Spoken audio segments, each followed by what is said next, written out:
GPay use பண்ணி எப்படி 24 carat gold வாங்குறது பற்றி தான் இந்த வீடியோவில் பார்க்க போகிறோம். ஃபஸ்ட்டு இதில் சர்ச் பாக்ஸில் கோல்டு லாக்கர்னு டைப் பண்ணிங்கன்னா இந்த மாதிரி ஒரு விண்டோ உங்களுக்கு ஓப்பன் ஆகும். இதில் 9.92ன்னு காட்டுதில்ல, அது இன்னைக்கான கோல்டு ரேட்டு. இது வந்து 24 கேரட்டுக்கான ரேட்டு. கீழே பார்த்தீங்கன்னா பை சேலுன்னு 2 ஆப்ஷன் இருக்கும். நீங்கள் இன்கேஸ் கோல்டு வாங்க போறீங்கன்னா பைங்கிற ஆப்ஷனை கிளிக் பண்ணி ஒரு ஆளுக்கு காசு எப்படி அனுப்புவீங்களோ அந்த மாதிரி காசு அனுப்புங்க. நான் இப்போ ஒரு டெமோக்காக ஒரு 10 ரூபா அனுப்பி காட்டுறேன்.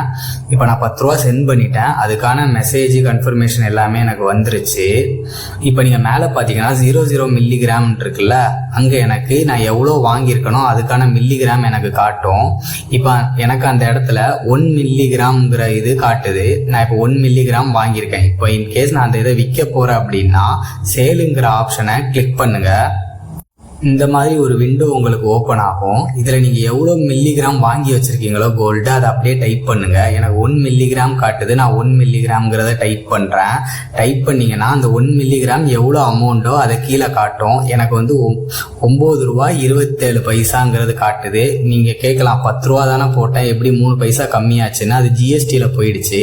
இன்கேஸ் எனக்கு கோல்டோட ரேட் அதிகமாக நான் இன்வெஸ்ட் பண்ண அமௌண்ட்டும் எனக்கு அதிகமாகும். ஒரு மாதத்துக்கு நான் ஒரு 50 ரூபா மட்டும் இன்வெஸ்ட் பண்ணிட்டு வர்றேன்னா தங்க ரேட் அதிகமாக எனக்கு நான் இன்வெஸ்ட் பண்ண அமௌண்ட்டுமே எனக்கு அதிகமாகும். இந்த வீடியோ பிடிச்சா லைக் பண்ணிருங்க, சப்ஸ்கிரைப் பண்ணிருங்க.